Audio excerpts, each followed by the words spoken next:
Welcome everyone to the March Zoom meeting presentation. We have Alex G from Alex G's Aquarium. Alex grew up in the Metro Detroit area and has been keeping aquariums since the early 1990s. He currently has a YouTube channel, rightly named Alex G's Aquariums, where he has been tracking his amazing 3-year build, a do-it-yourself 2,100-gallon fish room, and his newly finished 4,200-gallon display. So first off, I'd like to thank you, Alex, for agreeing to come and participate and tell us and show us a little bit of your journey. Yeah, sure. Well, thank you for having me. Always happy to share the build and how things are going. And I think today I'll probably walk around the tank and everything. As I said, though, it's a 2,100-gallon fish room, 4,200-gallon display, and I built all of it myself. So this is kind of my back office area here. So I think I'll pick up the phone here and kind of walk around a bit. But feel free to ask questions as we go through. Right. Or if there's anything in particular you want me to stop and look at, we can definitely do that. So, what inspired you to build it all yourself as opposed to like buying a huge tank, for example? So this all kind of stemmed from my last house that I lived in Illinois. I always had done some DIY. I'd built skimmers, I built stands, light racks.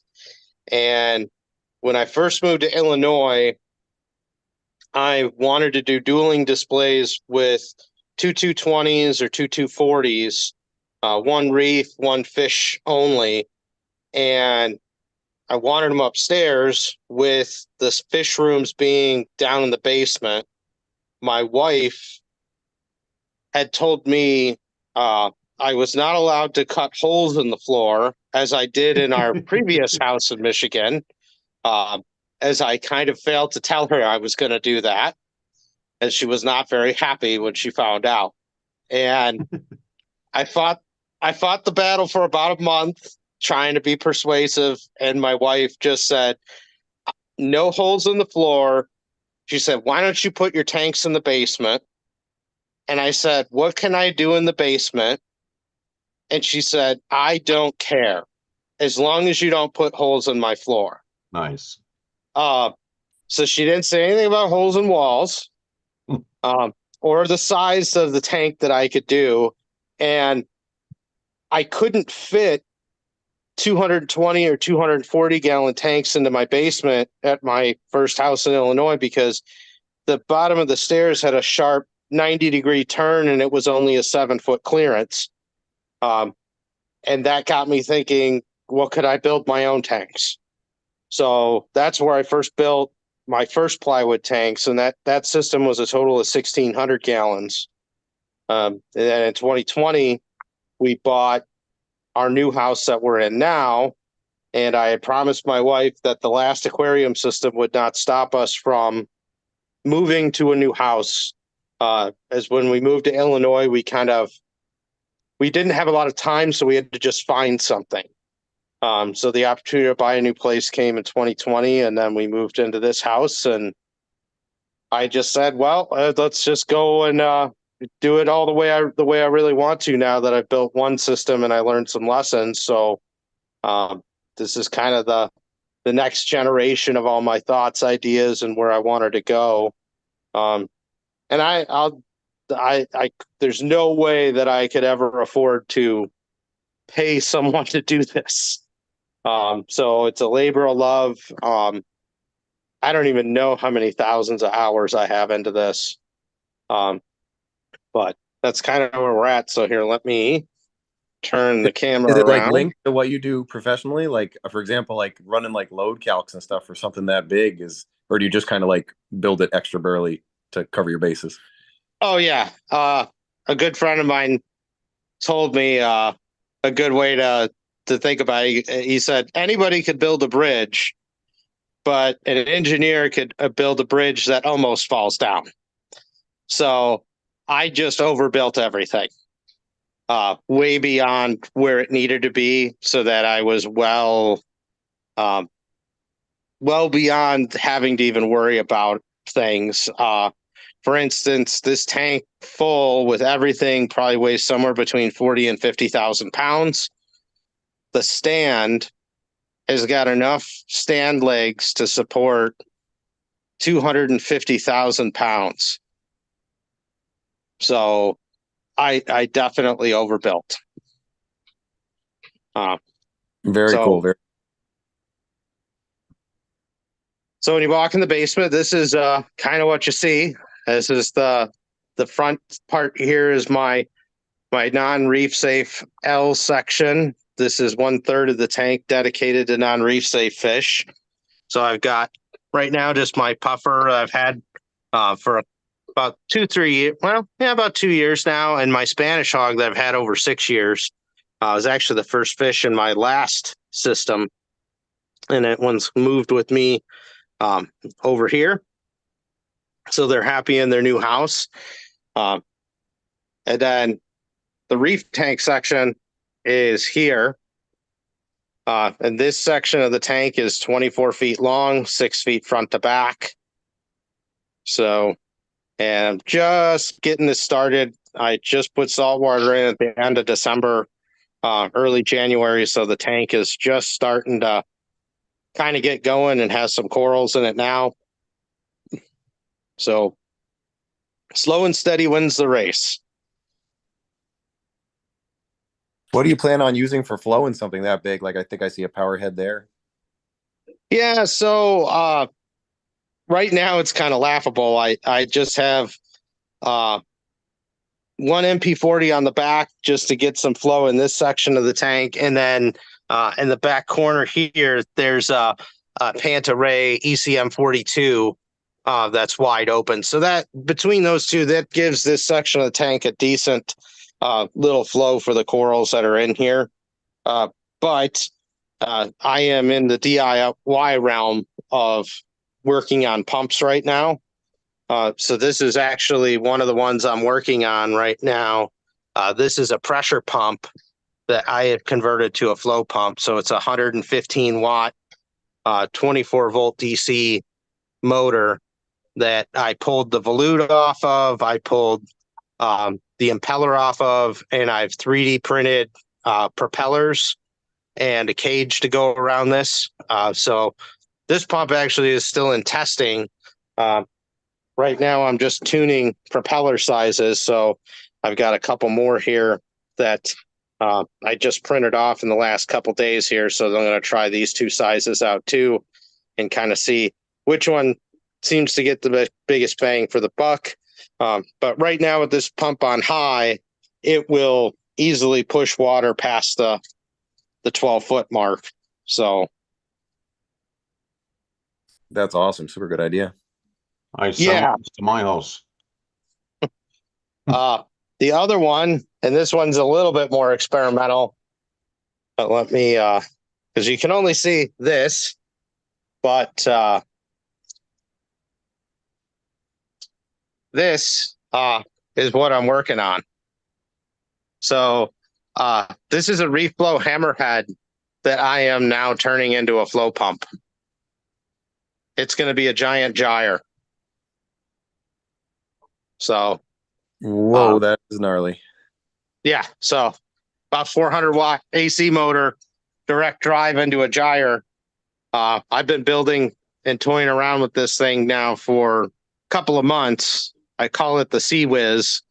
And if I've now got the rotor down and the cage design down. So now I just need to stack stages. So I'm going to stack 3 or 4 stages onto this, and it's going to get put into the back section of the tank. And it's just going to blow water down the whole length of the tank to start a big gyre current going. Nice. Have you considered trying the, you know, how some folks are using thrusters? Like I just ordered one actually to experiment with, like an ROV thruster and printing cages for the front and the back. I've looked at those. That at least some of the ones I've looked at are not continuous duty rated. And that's where I've been kind of looking at something off the shelf that's meant to run for a significant amount of time. Yeah, that's true. That's fair. So, because yeah, those do kick off a lot. And then the other thing I always get a little nervous about with at least some of that stuff is what kind of parts does it have that might corrode in salt water over time, where, you know, an ROV for research or something, it doesn't really hurt anything, but maybe it, you know, could it leach something toxic into your tank? So that's something I always just, I get real nervous and paranoid about that stuff sometimes, as I've gone through some metal issues in the last few years here, in part because of my DIY experimenting. So Yeah. yeah, so this is the tank overall. And if my Wi-Fi or anything breaks up, just shout at me and I'll boot back. Sometimes I got a couple spots that get a little wonky. So this is where all the drain line plumbing is.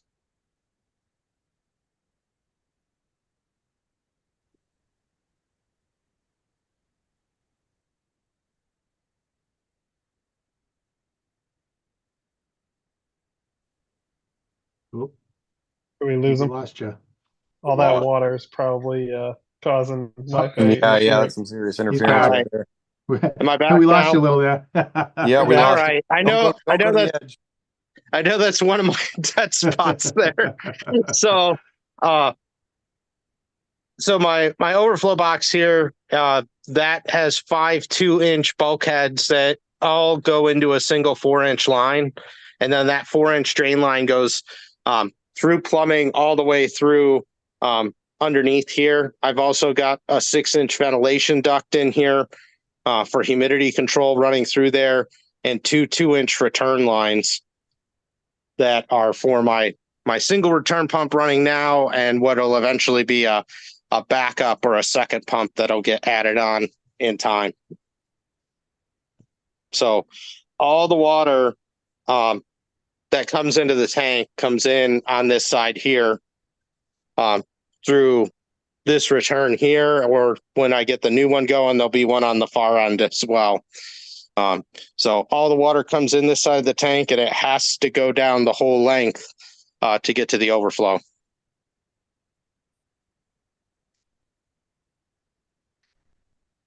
So that's a real short look at how this whole tank is. And then I got the long side of the fish only tank here.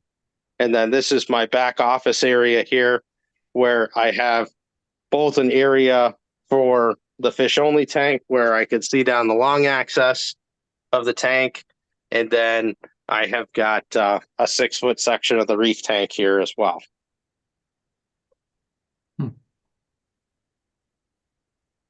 Man, the Panta Ray looks tiny in there. It would look big in any other tank.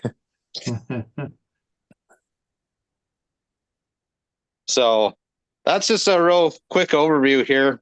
Did you guys have any questions that you'd like me to cover here, or do you want me to go to the fish room? There's 2 My rooms? biggest thought was with that much surface area, there must be a ton of drain down if power goes off. You must have to have a serious amount of volume in the sump. Well, I'm on a temporary sump right now, so a power outage would be bad. Like 60 gallons of water on the floor, bad. Yeah, that wouldn't be good. But it's temporary. I'm actually today was working on plumbing in the permanent sumps to be in line with the running system now.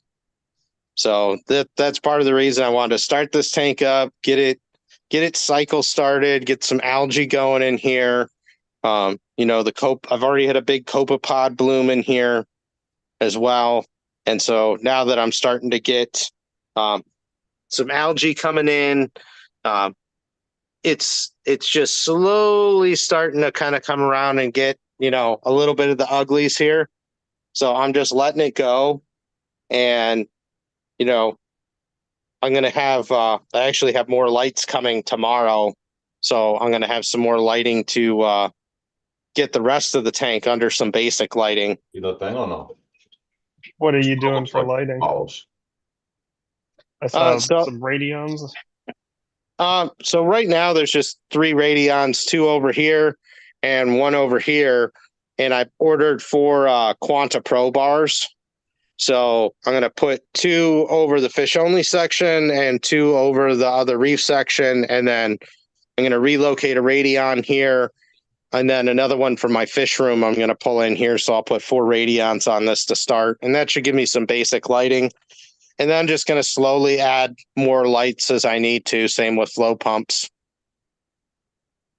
Do you know about how much rock and sand you have in there? There's probably approximately 3,000 pounds. Yeah, I'd say there's at least 3,000 pounds of rock and probably another 500 pounds of sand.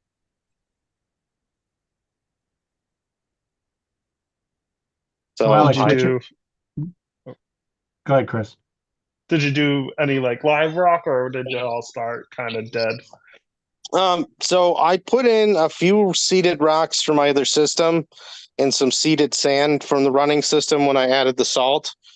I am, once it warms up a little bit more this spring, going to get a shipment of live rock in, and I'm just going to put it in a secondary tank for a little bit, and then I'll probably put the live, I'm going to get some actual live sand too. That'll probably go straight in.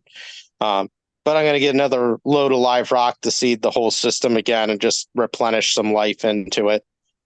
And then, yeah, that's pretty much how I'd like to. My last 1,600 gallon system, I did something similar where I seeded in some real live rock and live sand, and then, just gave it time to let the life spread throughout.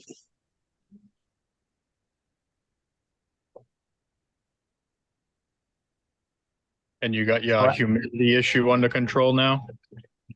Yeah, so the humidity right now is at 47%. Well, Oh, it's great. So, and down on the far end over here, we are at 43% right now.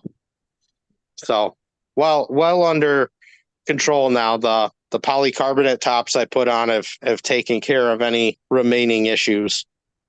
So, yeah, I Yeah. saw a video. It was pretty much raining in there on you. yeah, no, I did have some boo-boos, and I knew it would be something that I had to watch in here because this is a very, very large quantity of water to have in a home. Yep. So this whole canopy is actually under a negative air pressure. So right here underneath is my air intake. So there's a 8-inch exhaust fan that's sucking air out of the canopy on the far end, and it pulls air in here. So all the doors are sealed with foam, and that way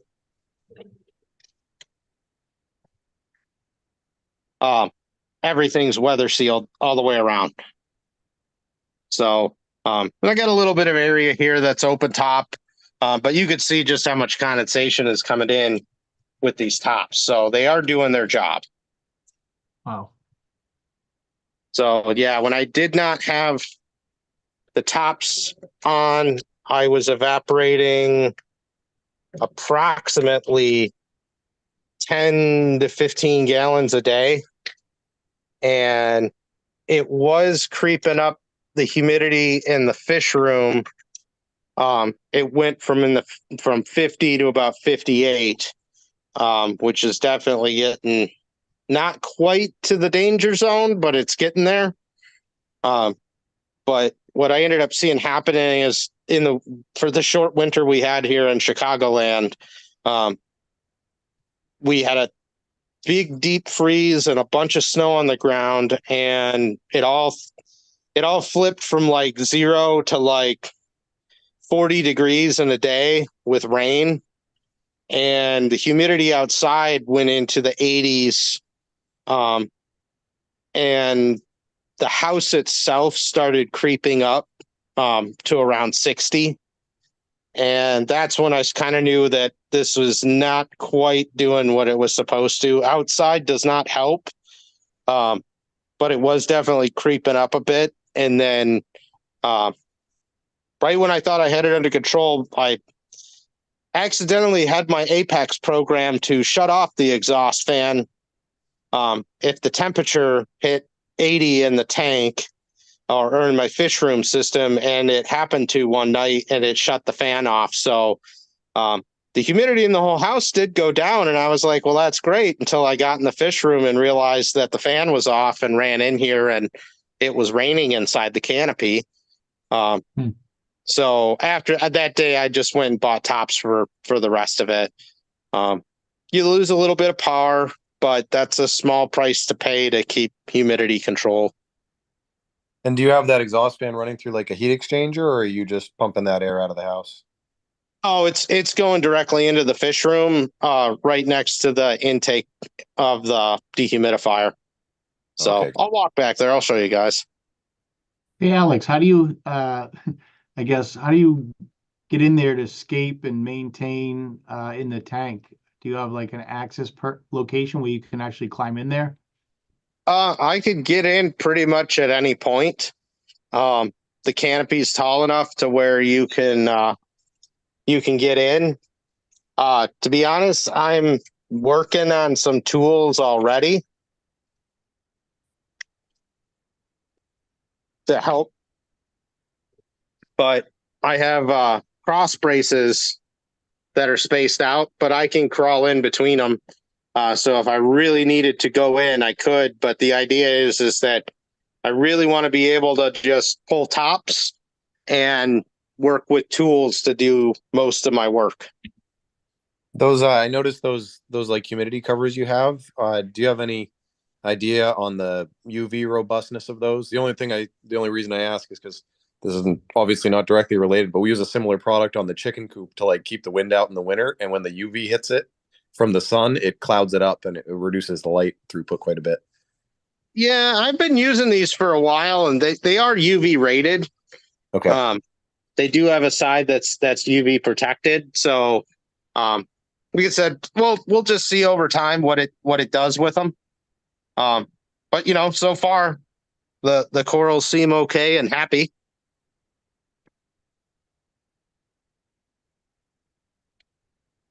So yeah, that's kind of how that's set up for now. But yeah, the back foot of the tank is actually pretty open. There's nothing back there.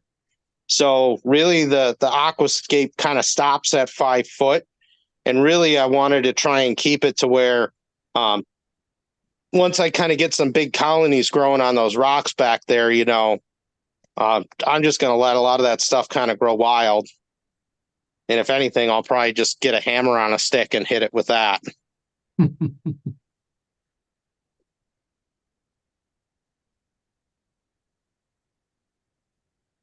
Any other questions here before we go to the fish room? What was your overall build time, Alex, on this system?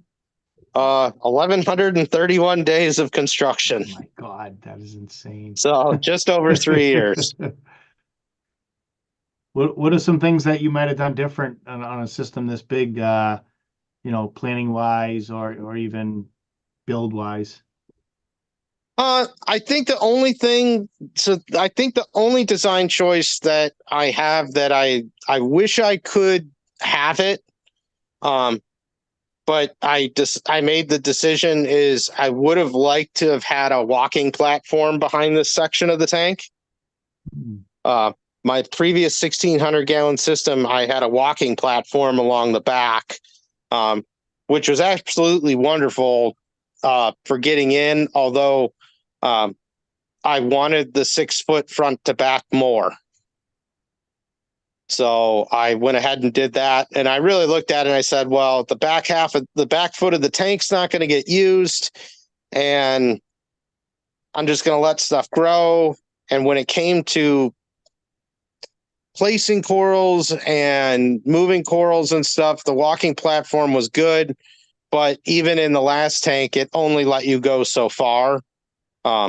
and given I went a little deeper in this tank compared to my last reef, it really wasn't going to give me a huge advantage. So that's probably the only thing that I was I wish I could have it. But thus far, there really hasn't been anything yet. This is kind of like my 4th generation system, I'd say, since I've been keeping aquariums. So, a lot of this was really tuned around access, which is why I have such a tall canopy and all these canopy doors. Sure. So how are you heating this system right now? Are you using like a hot water heater with a loop or with a heat exchanger or something like that?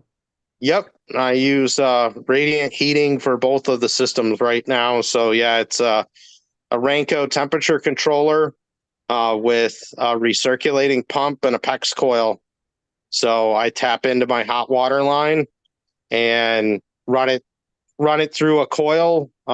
It's check valved, and then the water returns at the drain of the hot water heater.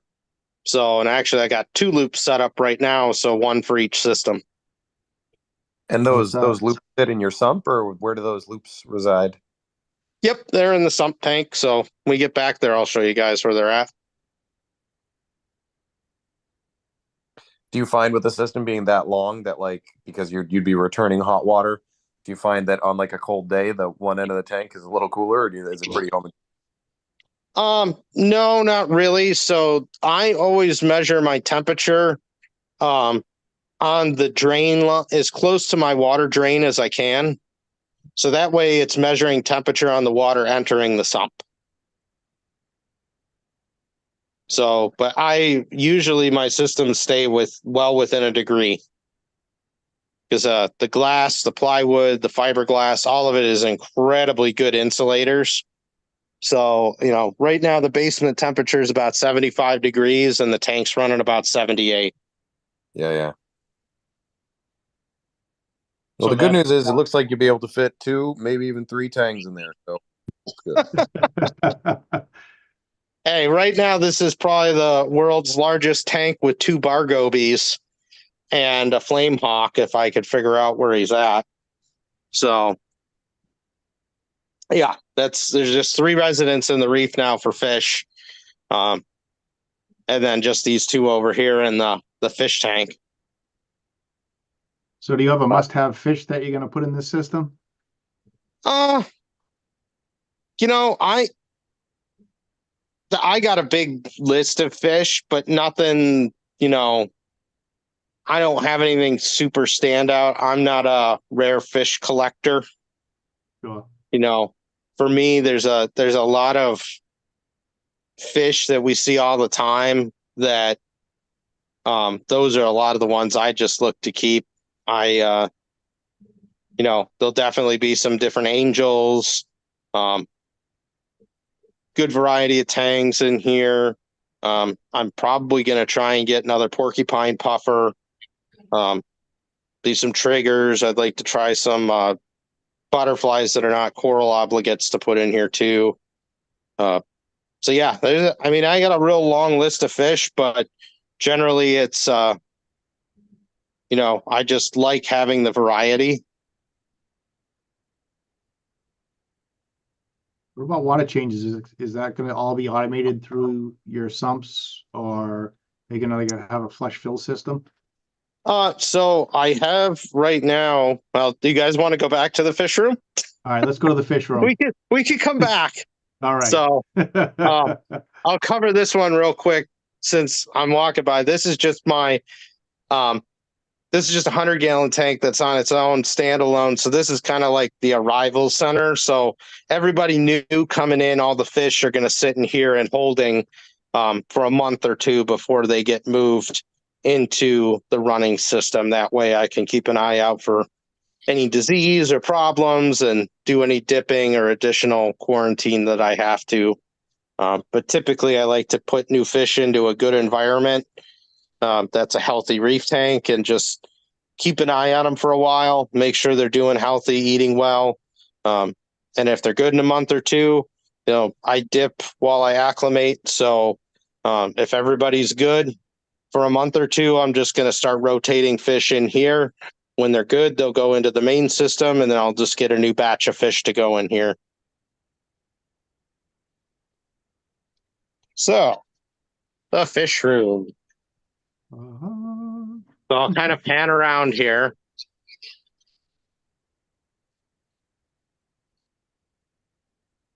Like my whole basement. I won't be able to walk all the way into the back because I know that's a dead zone too.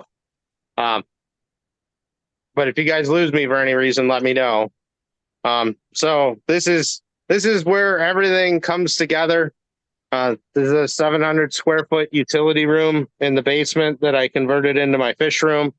As you can see, it's all covered in plastic for the whole ceiling. All the walls, everything's been sealed. So that way the moisture and humidity that's generated in here stays in this room, and it cannot be absorbed into the house. That's probably one of the most critical parts of humidity control with a big tank like this. So there's 2,100 gallons in here, not counting the water storage or my little tank here.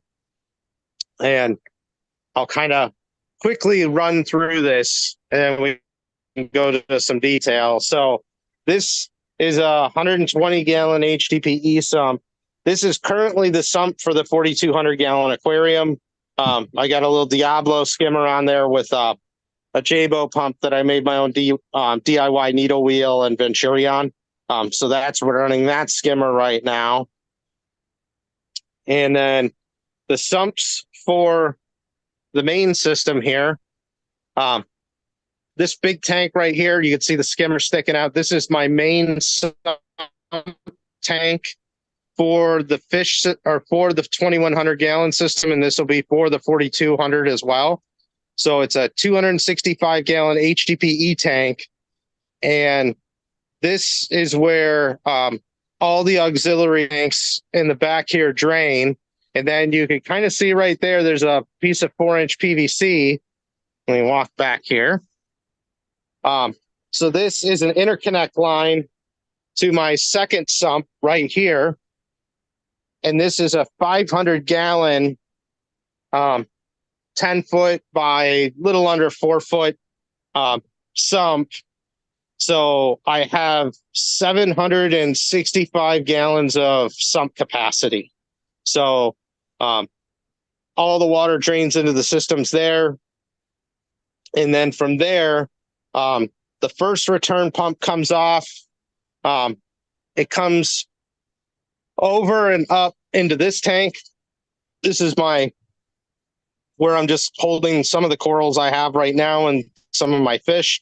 So this is a 400 gallon pond liner tank with a glass front.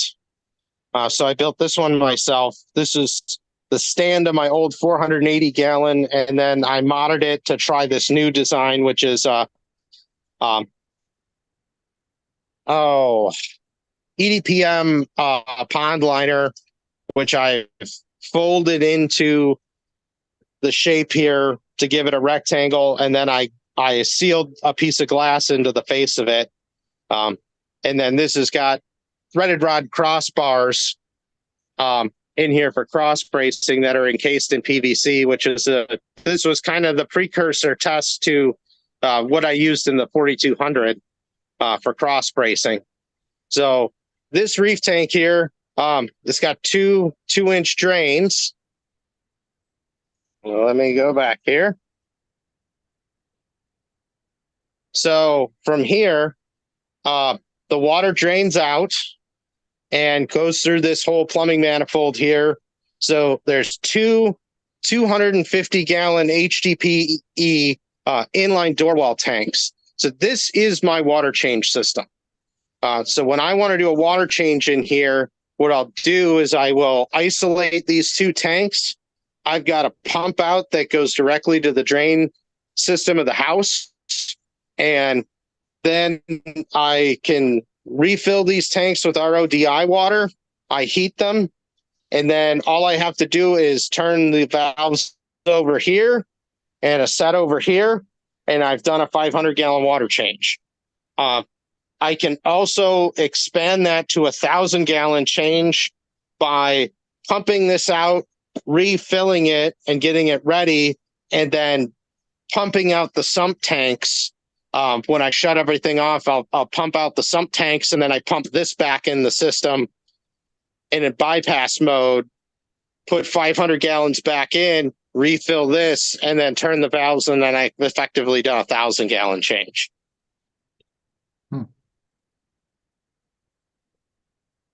So, that's how I do water changes.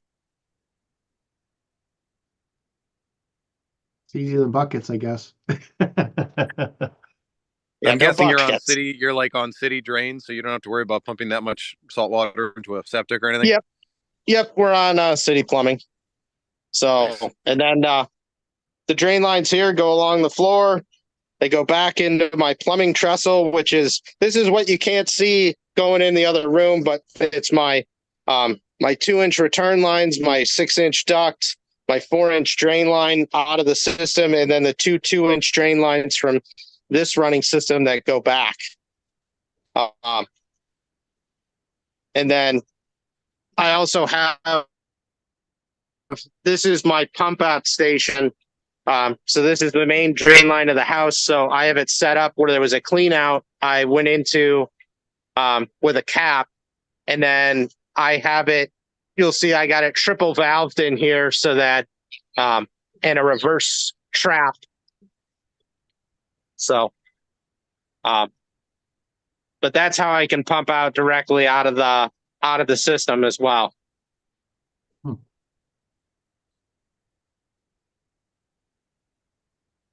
So, we talked about the radiant heating. This is the first radiant heating loop here, for this tank here. So this is I actually found this little Watts over at Home Depot. Surprisingly, they had one for faucets that was open system rated. And then basically a PEX loop comes in, and there's just this loop of PEX sitting in the sump. And when the hot water goes through, you lose about 20 degrees of heat from the hot water heater in this loop. So it's actually a pretty decent heat exchange. And then it just returns back to the hot water heater. So the same exact thing is on the other sump as well. I'm probably going to keep this one and put it into this sump eventually as a backup heating system. So that way I've got a redundant loop all set up. What kind of water heater do you have? Is it like a oil furnace or? Natural gas. Okay. So you can kind of see it back there. It's like a 40-gallon or 50-gallon. Yeah, that's pretty good. Um, You might as well just call the police now and tell them before your lights come in that your electric bill is going to be astronomical, and that'll prevent a SWAT visit to your house. I get letters once a month from my electric company. So do you know how much power do you use? Electricity is relatively cheap here in Illinois, so it's not quite as bad. I got friends with much smaller tanks out in California that, and some in the East Coast that have been like, that's all your electric bill is. So, from here, the next tank in the system is this one here, and I'd walk back there, but I know my Wi-Fi is going to go bad if I get too close. But this is a 700-gallon tank. It's a pond liner tank as well, with a glass face. And this is my old fish-only tank from my last house. I retrofitted this way, and this is my refugium effectively for the system. So I just keep a couple grow lights on it and let algae run wild. There hasn't been a lot, but I've got a lot of stomellas, feather dusters. So some things are starting to go wild in there, and the coralline and stuff's taken off in there now, which is a good thing. So there's that tank, and then the next one is this line that comes up and over here, comes into my 150. Right now, I just have my Regal Angel in here. This is the holding tank for my fish only fish. That was the puffer and the Spanish hog. This is eventually going to be a tank for mantis shrimp. So, and probably macroalgae too. But that's what this tank will be. And then this drains out an 1.5 inches, and it snakes all the way around the room back to that sump. So those are the tanks running in the fish room right now. Kind of the overview of that. The skimmer. How's my Wi-Fi looking right now? You guys still hear me okay? Yeah, it's holding up. It gets a little choppy every once in a while, but it's holding up. Okay. My protein skimmer here. This is a gravity fed skimmer that I built myself out of a 60-gallon HDPE tank. It's a cone bottom inductor tank I flipped over.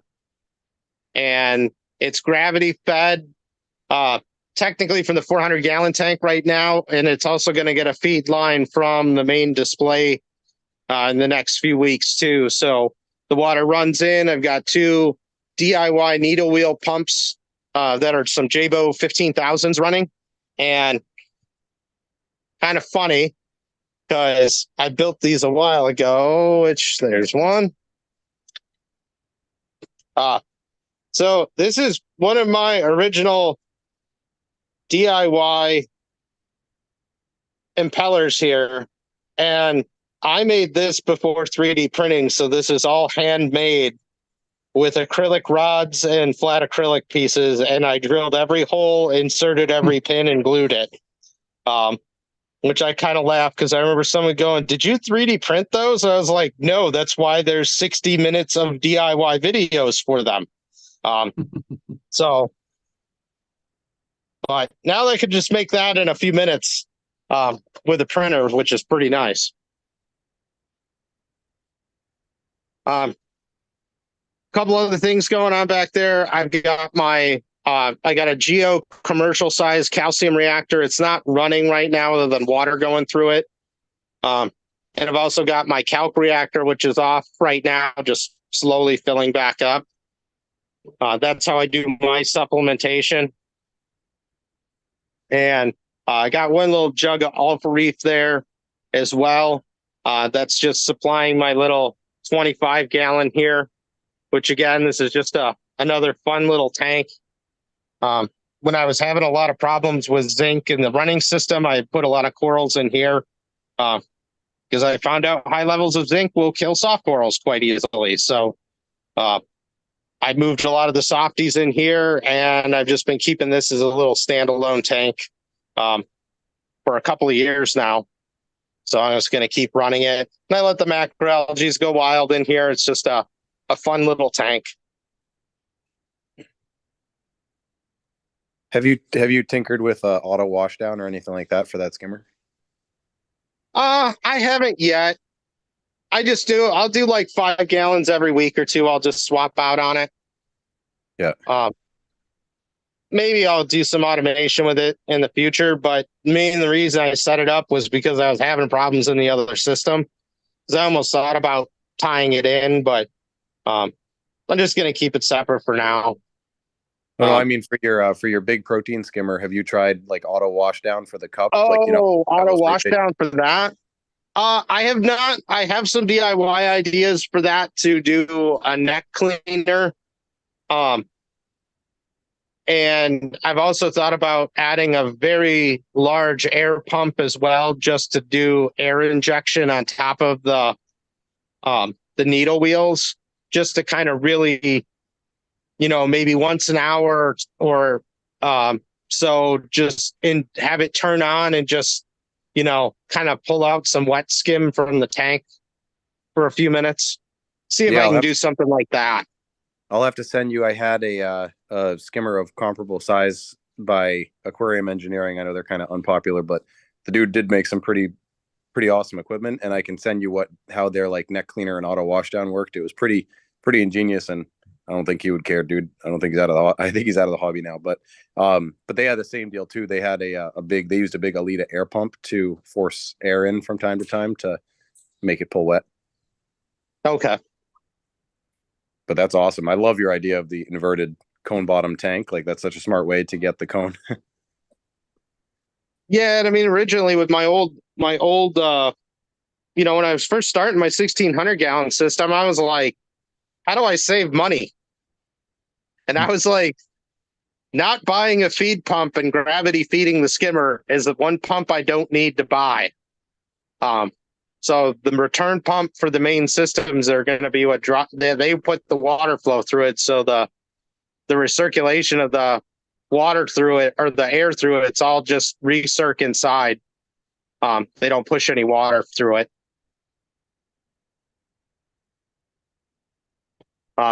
So let's see over here. You can see my 8-inch exhaust fan here comes out, and then this is a whole house dehumidifier. It's rated for like a 5,700 square foot house in high humidity. So that's dedicated to the fish room and everything here, and it's a lovely 51% in here right now. So it stays pretty relatively good air temperature in here, usually about 78 to 80 in here year round. And then there's some other ducts and stuff on top here. That's actually for my DIY HRV. So I do an air exchange outside, mainly to just lower CO2 in here. My CO2 was over 1,000 parts per million without it. And when I added it in, my CO2, if I'm not down here during the day, it'll get into like the 500 to 600 range, pretty simple. So just in a way to kind of keep a good air exchange in here, especially in the winter when we're not opening up many windows. With a house dehumidifier like that, do you have to worry about it being like kind of salty air that it's taken in, or are they pretty robust to that, like a stainless interior or something? So I really don't have any problems with salt spray in the room. So the main source of salt spray that I've ever had from tanks has always been from sumps. So that's why I keep covers on all my sumps. As long as you got good covers on everything and there's not a lot of air movement in them, generally your salt spray will stay way down. And I never really have any concerns with that in here. Even with this tank here, I mean, you guys can't really, there's really very little salt creep. My one cage back there has a little bit, but for the most part, I never get any salt residues on anything here. So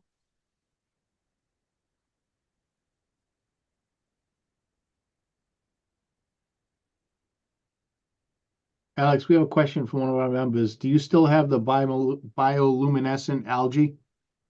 I did lose my last culture of my dinoflagellates, although I do have bioluminescent organisms living in the system right now. There are, oh geez, what is their name? Munidid isopods. They're the common ones you see on the glass and a lot of times in new tanks. Let me see. I'm sure there's nobody going to be hanging out now. But those isopods actually are consuming something with, what's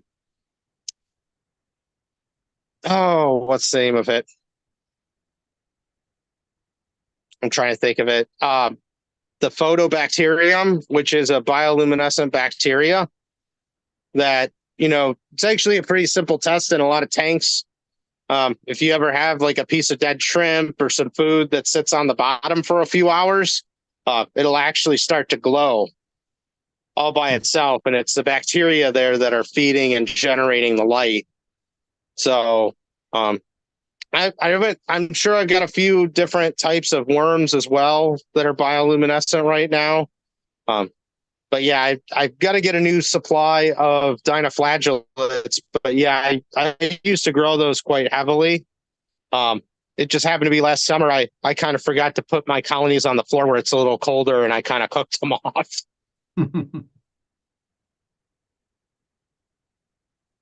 So, but yeah, that's something I definitely watch for bioluminescent activity. I had it going really crazy in the refugium for a while. But I do see it oftentimes in here. I still got a lot of those little isopods in here. And then I'm sure once I get some more live rock, I'll pull in a few other different species that are probably gonna have some qualities. So I think the only piece of equipment I didn't cover is my RODI system. So this was custom made by Champion Lighting and Supply. Todd over there built it for me. This is a 2,600 gallon per day rated RODI system. So it's multi-stage, so pre-filter, a carbon tank, a second pre-filter, the membrane here, and then a DI tank as well here with a 0.5 horsepower booster pump. So it with my high TDS water, it pumps out roughly a gallon per minute. So I get actually about 1,600 gallons per day out of it. But we'll see what happens here in the summer once the water lines heat up a bit, because the water's still pretty cold. But yeah, it's a beast. Are you regenerating that resin? I haven't even had it's producing 0 TDS out of the membrane still. So it hasn't even got Cross that to the bridge when point. you get to it.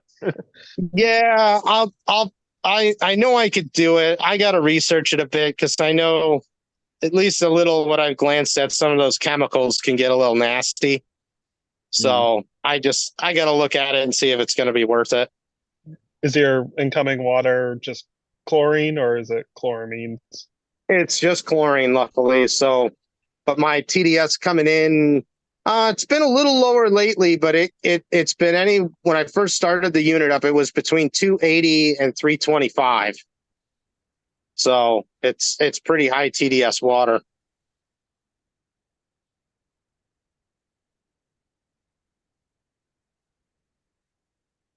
So, but that's kind of an overview of the fish room at a high level.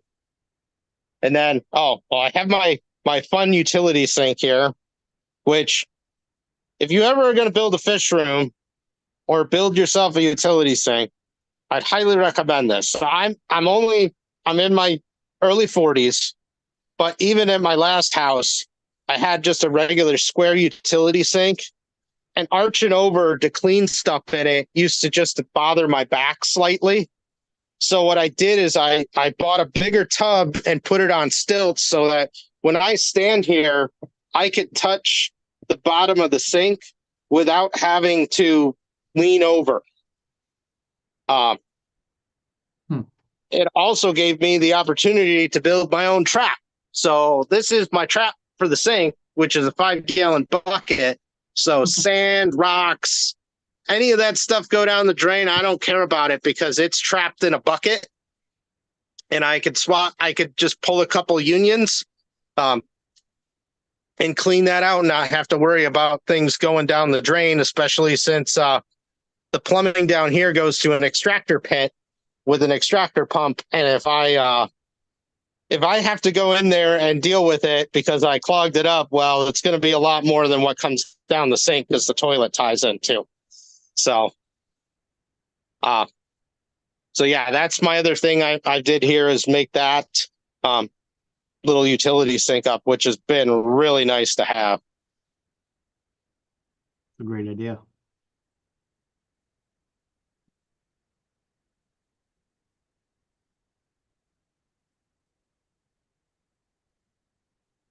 So what questions does everybody have?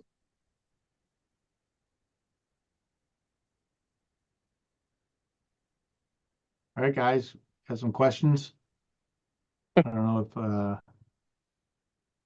everybody's permanently muted or So what's next? Yeah.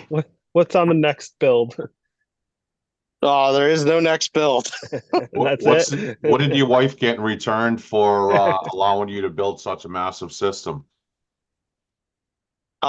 She got to design and decorate a few rooms that she wanted, and there's been a few purses that she wanted. So that's been kind of the exchange there. Nice.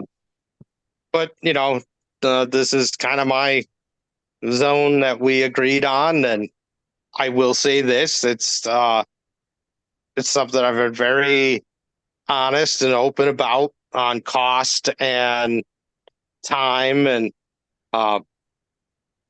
so there's a lot that was done here. A lot of weekends I spent working on this, but my wife's great for letting me do this, so I can't argue Sure. there. Sure is. That's amazing. So yeah, probably I'm thinking maybe 2-3 weeks, the systems will get tied together and be running together as one. Was there any point on this build where you felt overwhelmed with the size of it? I think once I started laying it out, yeah. But I kind of looked at it, and originally I was kind of thinking of something a little smaller, but I said, hey, I get one shot at this, Go big or go home. at all this, and I'm fortunate enough to be able to do this. And I said, there's a little extra cost to go a little bit bigger, so that did increase the cost a bit. But at the same time, I said, well, I'm not in a hurry. I'm taking my time, and I was like, you know what? Let me just do exactly what I want. So that's what I did there. I mean, there were definitely some nervous parts of this whole thing that were very scary. Getting the glass in to the house and sealing the glass. Those are probably the two most stressful parts of this whole thing. But it did work out well. I did have to deal. I had a couple little chips on the glass.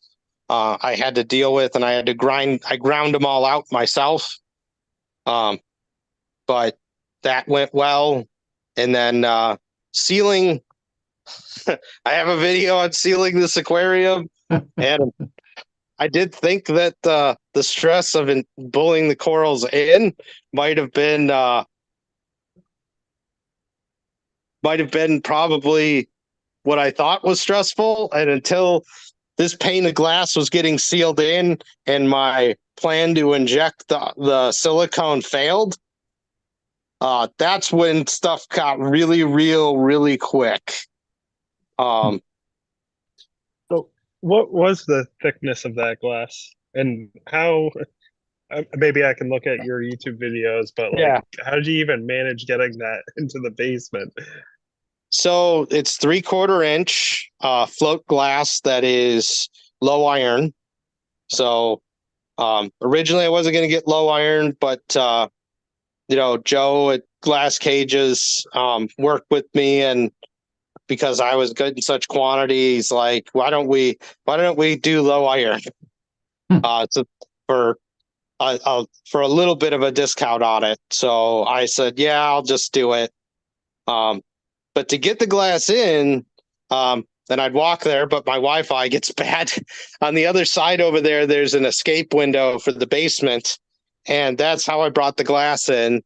So I actually built a ramp and sled system that would allow me to slide a 12-foot sheet of glass down the ramp, get it onto dollies, roll it through the whole tank, and allow us to pick it up and place it exactly where it needed to go. So Must have been nerve-wracking. Oh yeah. The mover, it was hard time even finding movers that take the job. I had to call several, and I finally changed my tactics on how I talked to them, because as soon as they heard glass, they were not interested. So then I just said, I've got several thousand pounds of stuff at a pallet that need to get moved. with like 9 pieces, approximately 400 pounds for the big ones. And then after the guy called me and started talking to me, then he's like, well, what's in the pallet? I was like, oh, well, it's sheets of glass. And I'm like, they're all wrapped up in stuff and polished. They're not like shattered. But I found a guy that was like, this is right up our alley. We like moving crazy stuff. So it worked really well. Are So, you yeah. Alex, are you a member of any of those like DIY plywood aquarium build groups on Facebook or anything? I look at them every now and then, but I haven't gotten too involved. Yeah. I'll say this with the DIY building community, there's a lot of people that really build some great stuff. But I also find there usually tends to be another group there that wants to do it really fast and kind of get that instant gratification. Yep. That does not work with these. And I've even had a few instances where I've talked to people and they're telling me what they're going to do. I'm like, that's a really bad idea. And they go ahead and they do it anyways. And I've seen a few of them leak. And I'm like, well, sealing your glass in place and waiting 48 hours before filling it with water was a bad idea. Yeah. So what's the timeline on something like that? Like how long did you wait before you started adding water? I waited. I let this silicone cure for 12 weeks. That's patience. I talked with Glass Cages, and he had told me that, on some of his bigger tanks, they had a couple instances where they had to pull something apart. And he told me, 3-4 weeks later, it was still not cured in the middle. And, then I was like, why don't, because he couldn't tell me for sure what to do. He could just say some experiences he had. Right. So I just said, you know what? I'm going to wait like 10 weeks. And then it became 12, just because other things had to happen. I removed I started removing some of the bracing a little earlier because it was, once it got snugged in there and it wasn't moving, it literally can't go anywhere. And then it was just you have to wait. And it's a 2-inch seal by an 1/8 thick for 84 feet on the top and 84 feet on the bottom. Oh. So do you ever think to do acrylic, or obviously I think glass looks much better, but was that in your thoughts? So acrylic is material. The only acrylic tank I have is my sister's old one, and I hate that thing. I used to do a lot of maintenance in homes and businesses when I worked in stores, and I do not like how easy it scratches.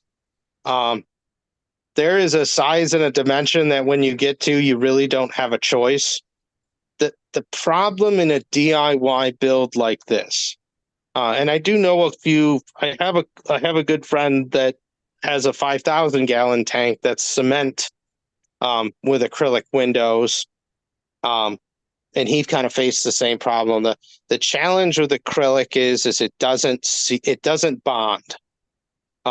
There's no easy way to bond acrylic to a silicone like product. It doesn't stick.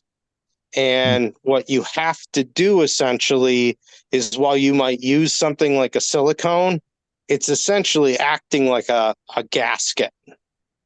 It'll dry and it'll be there.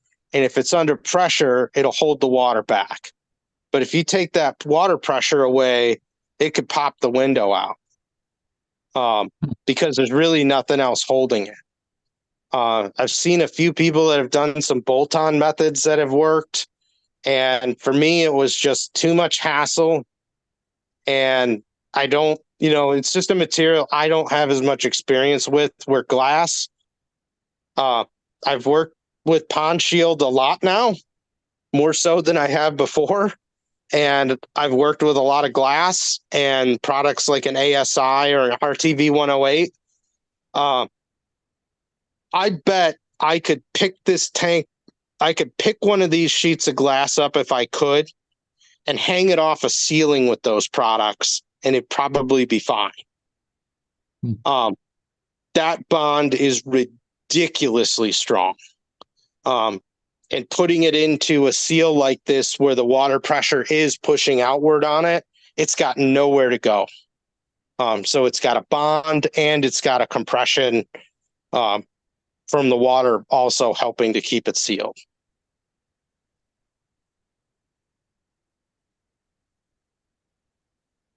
So yeah, that's just my thing with acrylic. If you were going to do it, whenever that window gets bonded in, like, you can never try to move the tank. And even my friend with the 5,000 gallon tank in his living room, he basically, once he filled it, he said he's afraid to drain it past 50% because he's afraid it'd start leaking. And that's just the pressure of the water pushing out. Yeah. Actually, from what I understand too, Andrew Sandler's tank is also that way, with, I believe, his first fill test. I had been told by a couple of good friends there that he had leaks after he filled it the first time and drained it.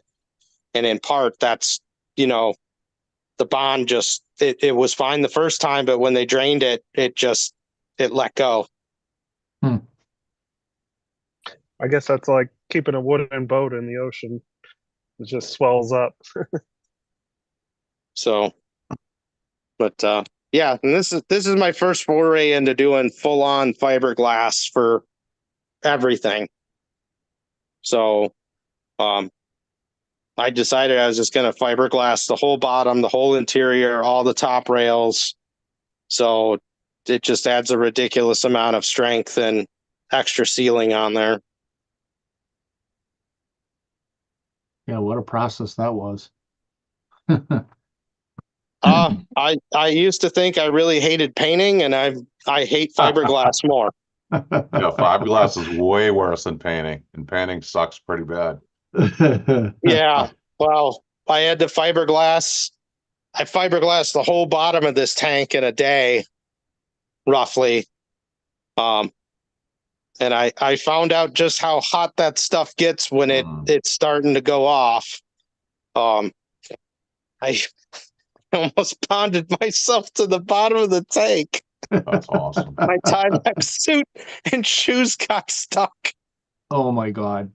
And I had to pry. Well, I started on the far end because I had I had this whole thing tented with ventilation because the fumes are real bad, and I was using a pretty low fume stuff, but it was still real bad. And I basically started on this end and then went this way. And by the time I got to here, I was running low on fiberglass and resin, and you use acetone to keep your rollers and your brushes cleaned off a bit. And I had a little tub of it behind me, and I kicked it over and spilled it. And so it was like a pool of acetone. Well, the acetone doesn't stop the reaction. It just slows it down. And then so basically where it spilled, the acetone evaporated, the resin in it stayed on the bottom. And then when I got to that point, I stuck to the bottom. So I had to actually stop there and wait a day and then sand it all, because I had to sand my Tyvek shoes, or my Tyvek suit, my parts of my shoe and gloves out of the resin because it bonded in there. Trials and tribulations. So, Is there anything that you do differently Really not yet. I try to incorporate everything that I've learned over the years. Um, I love the fact that the tank is low. Hmm. I've always been a fan of lower tanks. So, when I sit in a chair here, I am right at eye level. And I absolutely love having that. The other thing is that when I want to view the tank, because my last tank with the walking platform, the top down view was one of my favorites. Hmm. And I'll have to move some things. But being that the top of the tank is 60 inches, I could stick a viewing box in here once the flow kicks up, and I'll be able to get a great top down view. So that was probably one of the biggest things I ever learned doing maintenance and everything was try to make as much access as you can. All these light racks I built out of aluminum, they all slide on glides. So I could pull the whole rack out just about to get access to it. Putting all the gas springs on the doors this time around. My last tank, I had big doors that I had to kind of lift off of a track that were on hooks. And it was one of those stupid things where it wasn't, it was like a 20-pound door or something, but it was just awkward. And you'd sit there like, oh, I don't want to pick that door up to get the coral that fell over. I'll just wait. Yeah. And the next thing you know, the coral colony is like regrown because you're like, oh, I'll get to that now. I'm like, oh, well, it doesn't matter. It tipped over, regrew upright. So, I mean, for me, that was probably one of the biggest things is just trying to build this out to where I could just have good convenience to everything. I wish I could have done something different for humidity control and air supplies and stuff, but if I go any bigger over here, it's going to sound like a turbine jet engine in this thing because there's going to have so much air getting pulled through it. But I'm okay with the tops. It's a small price to pay to get the surface area that I want. It's I think the only thing I probably would have I thought about doing for a while, but it just didn't really work out as I was going to integrate some steps in here. But by the time I was really looking to do that, it just, it was going to be so ineffective from a cost standpoint to try and do it around the whole exterior. I just decided I'll just get a step ladder because this is not a step. If you try to step on it, you're kind of already hunched way over and it's a little too tall. So I'm just going to have to get a couple other little step ladders. But even being the height of the tank, I could stand comfortably here at arm level to look in. So, to me, that was really important in a tank. Because I don't do under tank sumps, that height of other stands is what used to really bother me because I was like, it's so tall, I need a ladder just to feed the fish almost. So, yeah, that's kind of a way that I really looked at it. There really hasn't been anything, that I've said that was a really bad idea. I think most of the stuff where I made mistakes while I was doing the build, I just stopped and redid stuff. It was a lot of fun engineering problems here to kind of get over with canopies and, putting the exterior finishing on and how I would do that. Which, all these panels are removable. So I can get underneath the tank if I need to. Have you roughly added up in your mind the amount of money it's taken to get to this point? I don't want to know. I'm not asking you to reveal how much money you spent on the system because I can only imagine. Because this last system that I just was putting together, I was like, I've always bought used equipment, you know what I mean? I was like, all right, got some money, I'm gonna buy the best of what I can afford and what I want this time around. And like, I have a general idea without adding up stuff. Like a couple of us, Friday were just kind of throwing some numbers out, and I'm like, Jesus Christ, you know, and it's only a 200-gallon tank, you know? Yeah. No, I mean, some things like the glass stick out. Getting a whole pallet of Marco rocks. So there are definitely a few bigger expenses. Right. But I also look at it, I'm like, I had a lot of this stuff already. And yeah, like the Radions that are on here now, I had a friend that was getting out of SPS, and he sold me some used Radions and MP40s, some Nero 5s. So, I picked up a few things here and there, but yeah, I mean, the used stuff, there's nothing wrong with it. And then, the DIY too. I mean, like those big pumps I'm working on, I just, I can't justify the cost of some of those. I really do feel that the amount of when you think about the wattage that goes into the water flow of a flow pump versus a pressure pump, the pressure pump wattage is dirt cheap. But as soon as you go to a flow pump with that same wattage, the price just gets ridiculous. Right. So that's part of the reason. And with 3D printing and everything, it is definitely getting addicting. Huh. So yeah, we have a couple of resident 3D guys in the chat or in the meeting here. yeah, I just finished this lovely. This is my second rotor for my my Sea Whiz there. So this has just been completed. So that's all done. And then where'd it go? See What are you if I can printing? grab G this. or probably PETG? Yep, Pet G is what I'm messing with now, and then I am going to start messing around a little bit with TPU. That's fun.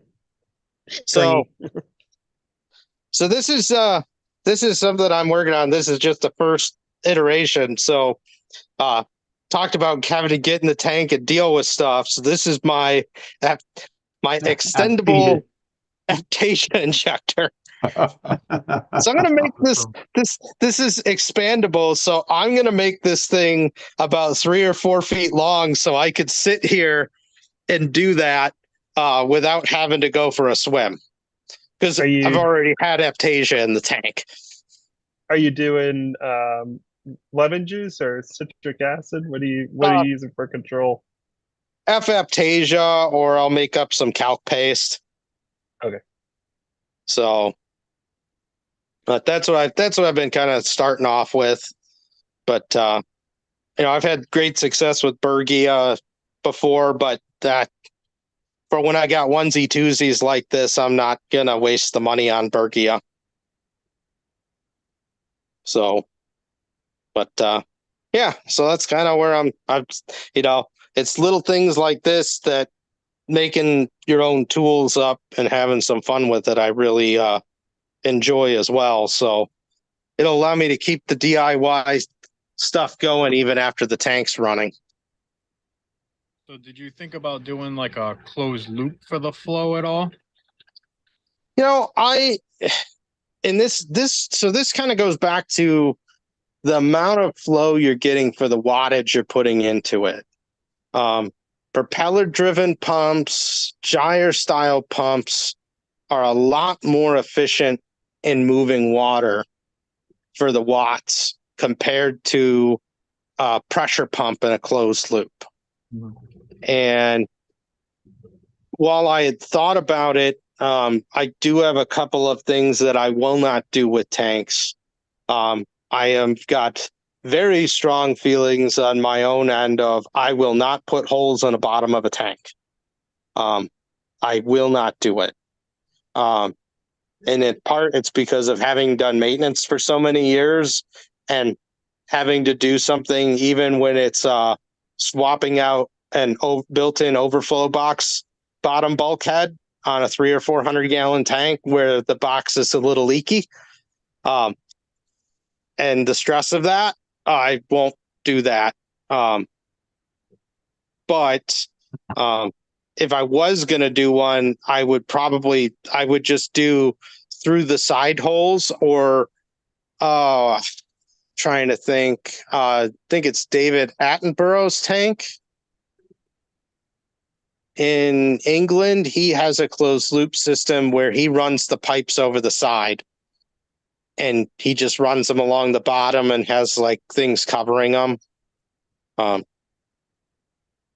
you know, for me, if I could pump the wattage into a propeller pump, I don't mind the look of it. Once the tank gets filled up with corals and stuff, unfortunately, there's no real great way to hide them. But yeah, that's why I'm just sticking to propellers and gyres. It just gets so much more flow out of the wattage. Do you have an idea of what you're going to be adding for coral? Is a little bit of everything, or like species specific?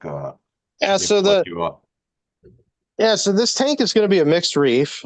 So high light, high flow is here, and the further down you go, the lighting is going to gradually lower and the flow is going to lower. So this is mainly going to be SPS in here throughout this whole section here. And then I'll start working into softies and LPS down further. And then the bottom, I wanted to do something different because I love sand. So this half of the reef tank is sand on the bottom, but given what I had happen in my last reef tank, my high flow area, of course, I had to use really heavy sand. And even then, a lot of that would get blown around. So this time around, I said, I wonder if I could do slabs. So I slabbed my own rock with a big cement saw.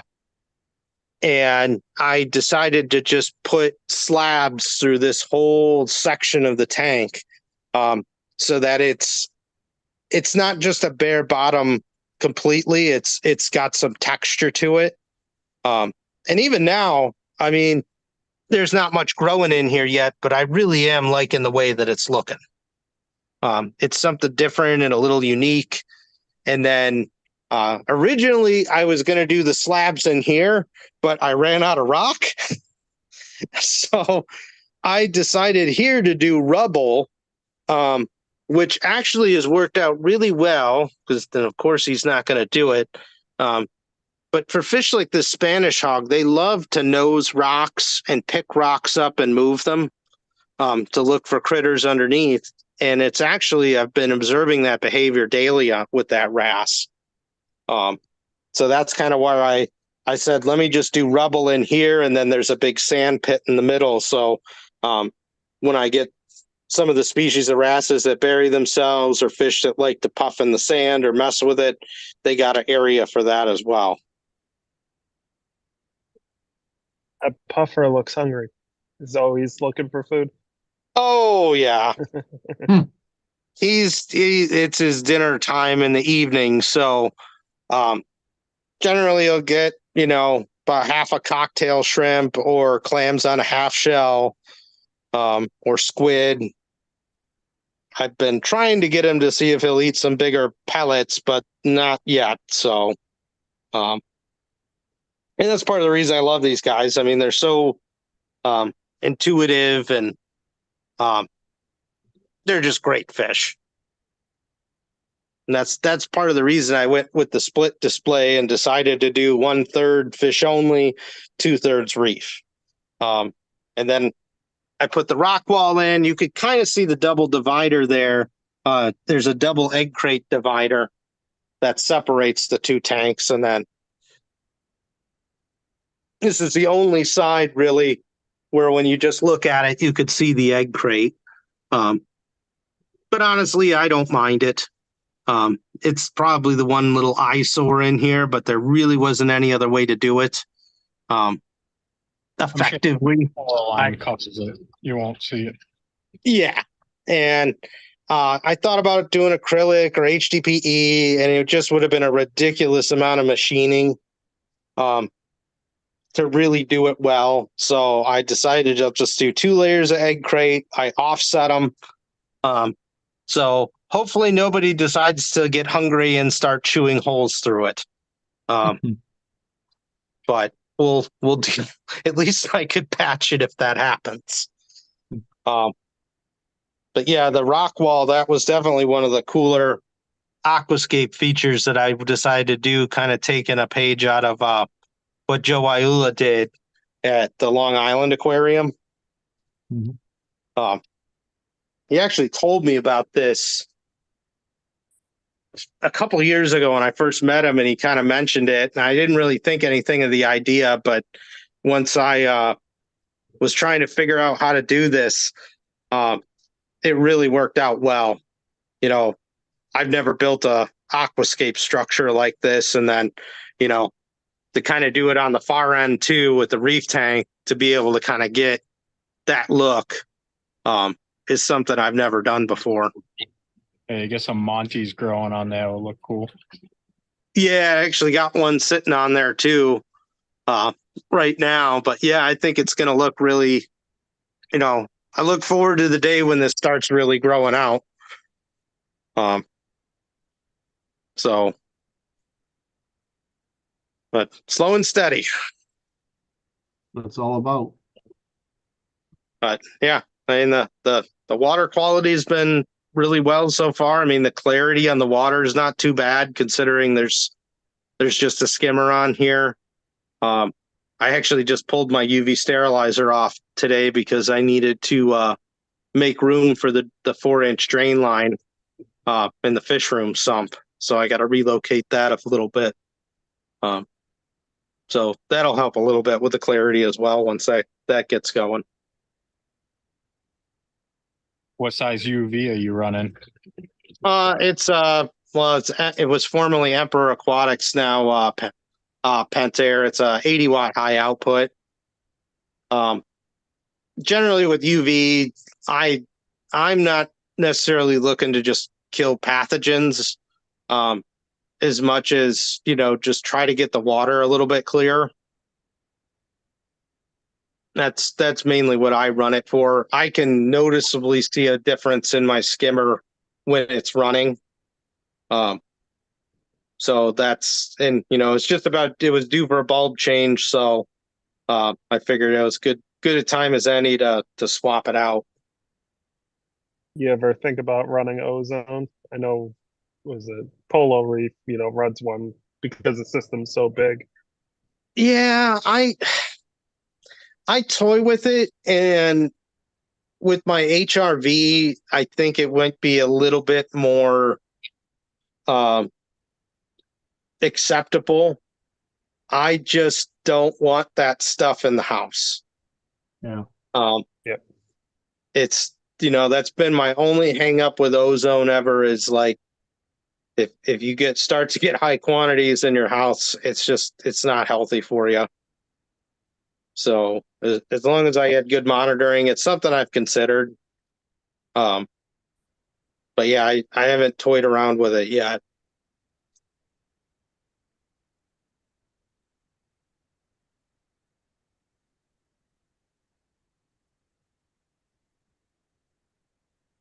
Well, this has been pretty awesome, Alex. No, I know I love sharing what I do here. You know, it's always fun. You know, I've had some challenges for sure with the running system, with metal problems, and can't say the build's not going on without boo-boos. My 400-gallon tank in there, the sheet of glass on it's new because I shattered the other one when I was scraping off the old silicone from my plywood tank. So, sometimes things happen. Hmm. Luckily, I didn't mentioned- get hurt when that You had happened. mentioned the zinc issue. Where did you figure out where that was coming from?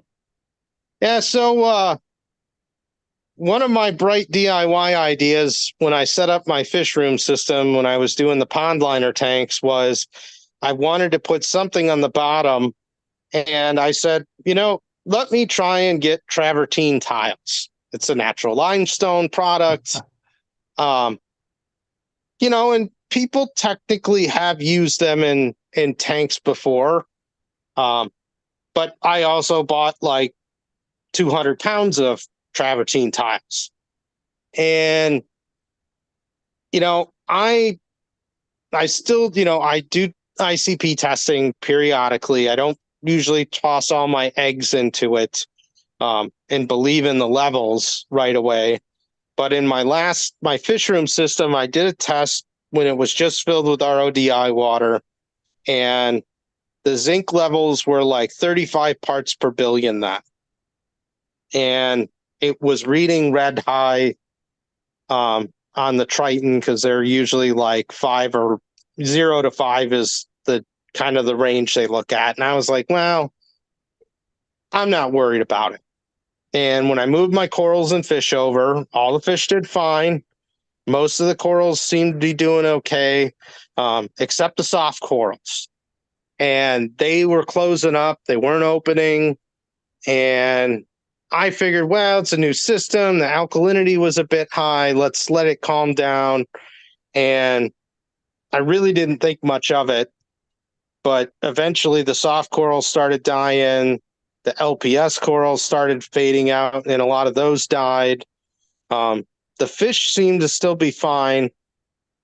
I was having difficulties with keeping SPS. But then there were a handful of corals that seemed to be doing okay. So it was kind of like, well, it's new, sometimes weird stuff happens. But eventually I started doing more ICP tests just because I was curious, and I could see the zinc just kept going up and up and up to the point where it peaked out at 135 parts per billion. And at that level, fish started getting sick. And I started a whole lot of water changes. I found some magnets that were corroding from some old Rossmont pumps that could have been zinc plated that were corroding. And I kept trying different things and different metal removers, and nothing seemed to make a difference. I'd knock it down briefly with a water change, but it just started climbing back up again.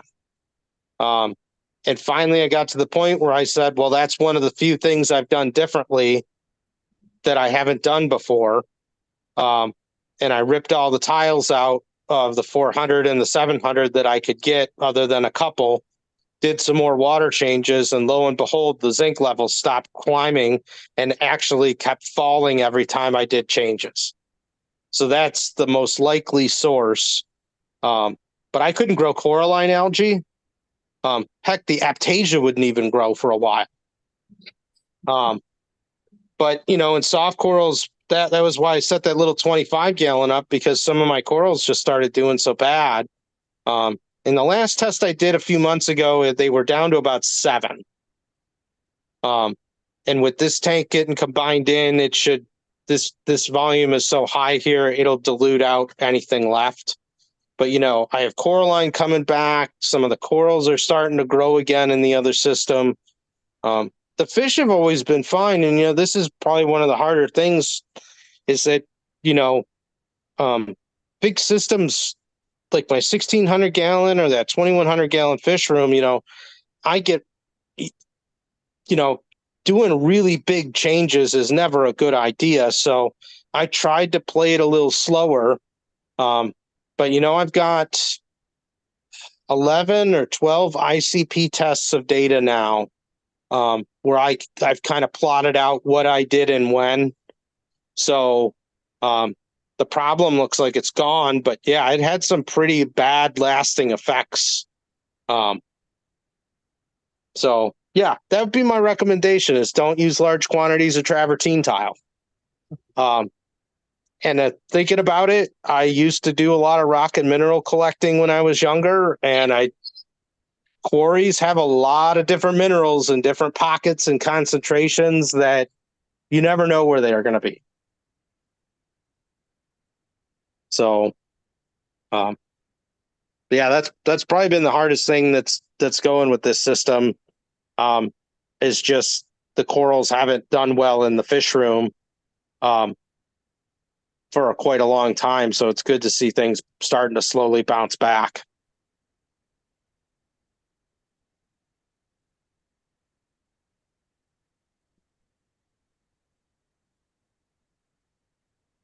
What day do you want us to rent a bus and come tour it? Well, We'll all bring I you heard- some corals.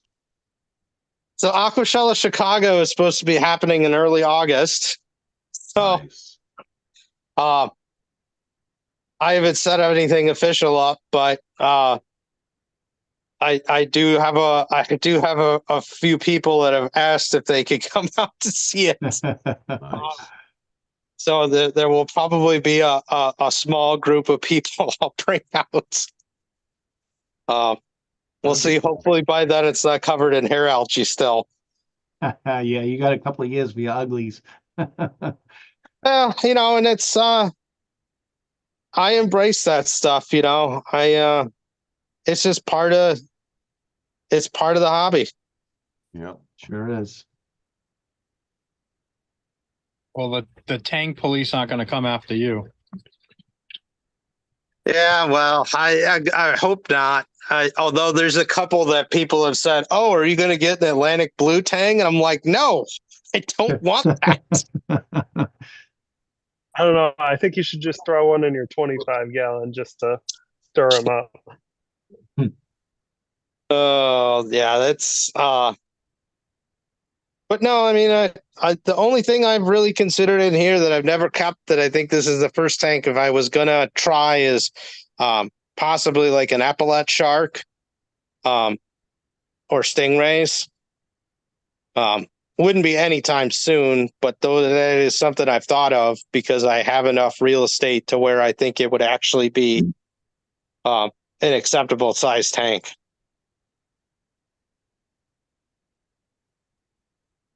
But I am gonna embrace a little bit of something that I've talked to Sanjay Yoshi a couple times, is keeping multiples of different fish to see them breeding. I think that's going to be something that I really look forward to.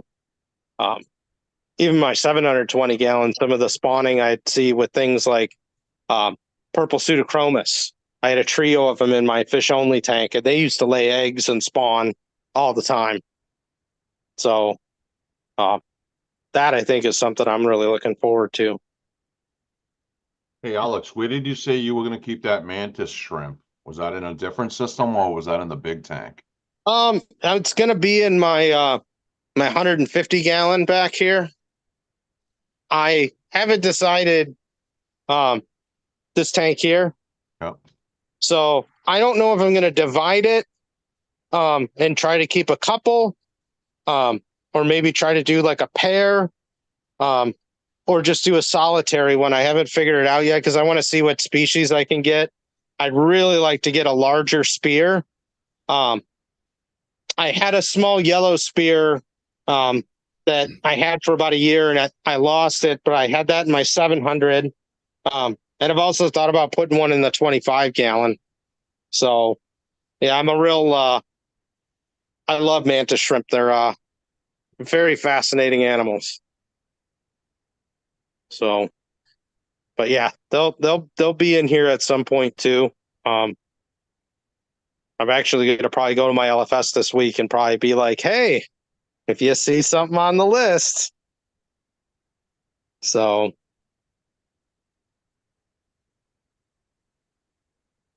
But yeah, other than that though, I'm just I'll probably have a slowly adding fish in. Like I said, they'll go in my arrival tank first for a while, but usually when I buy fish with my LFS, I've known him for almost 10 years now.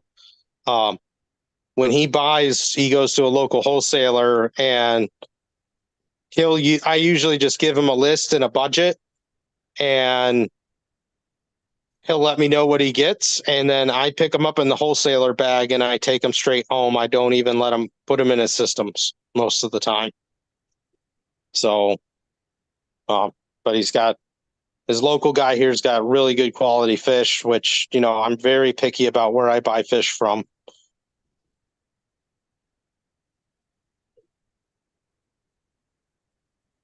I was just looking at some fish today. I'm like, do I roll the dice, order them online? And, you know, like I don't QT anything. I just run decent enough size UV for like ick management and stuff like that. But my luck, I'll catch like velvet or something like that and wipe out everything else I got. So who Yeah, and I mean, knows?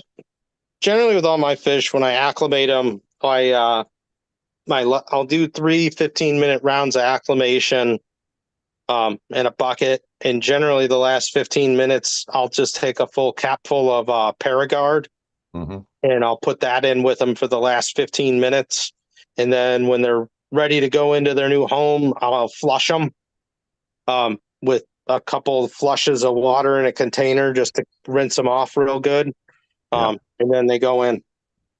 But I used to just dump them right in the last system, but with this one, I'm going to hold them in that other tank for a month or so. Because usually I find that's something else that, you know, I find once a month to add new fish has been the best success for me. When I've tried to speed it up more, that seems to be when I start having more problems. You know, the fish are not settled in, there's new fish coming, they're getting stressed out again. But once a month seems to be that seems to be what works best for me.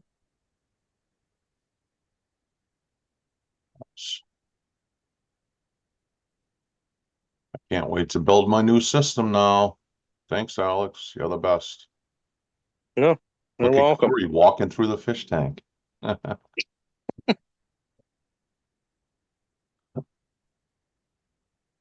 Does anyone get any other questions for Alex? I'm not trying to shut it down or anything like that. I'm just trying to fill up some dead space. Everybody at once. 3, 2, 1. Alex, I'm gonna shoot you an email at some point after this. We get some sizes for you and send you out some of our club merchandise. Feel free to do whatever you'd like with it. If you want to rock it at Chicagoland or at Aquashella, you can represent the Boston Reefers Society. Yeah, well, that'd be great. You know, thank you. Good thing. But Thank you for taking the time out. they can't say Great don't tour. talk. Dogs just Yeah, like I said, I enjoy sharing. You know, that's what this hobby is all about is learning and, you know, trying new things and Absolutely. meeting new people. That's it. Could it be a better way? I've never been out to Aquashella. Maybe this year. Who knows? We'll see. I still haven't been to a Reefer Palooza either. I've only been to local ones, and Aquashella, I think, is having it be split freshwater and saltwater definitely gives you a much different crowd. Yeah. And to see some of the, like, I do enjoy freshwater aquascaping. I think it looks beautiful. My sister really got into planted tanks, but there are some, it's just a whole nother world of stuff going on. Mm-hmm. And then, like, the one that shocked me at the last one was there was a woman there selling betas, and they were fancy betas that were like $40 a piece. Yeah. And she sold like 1,000 betas that weekend. It's crazy. Looks like I'm So, gonna buy some wholesale. so yeah, just, that I think it's an interesting show just because you get a big mix of things going on there. Right. Um, you know, I've only been to one Reefapalooza in Chicago, and it was a fun show too, just hanging out with friends and meeting Right. people and BSing with vendors. Sure thing. Yeah, I get it. My first foray into any type of like events or shows was back in 2004, Magnus 16 in Boston. And like the way I found out about like this club and like Magna and stuff like that is, I remember going into like a local Petco and being like, I want this fish, that fish, and another one. And the guy was like, how long's, like, what are you levels at or whatever? And like, how long's your system been up and running? I'm like, oh, I just filled it up with tap water, and instant ocean yesterday. And he was like, well, check out Boston Reefers. And like, the more I dove deep into like the website and the forum, I found out like, hey, there's this thing called Magna and it's, in the local city that I'm from and this and that. And yeah, it was cool, man. It was definitely recommend going to any type of, educational event that way, even though it's always kind of been more of a dog and pony show for the well, that's not true. I shouldn't say that. There's always been some type of learning experience there. Well, yeah, it was cool, to say the least.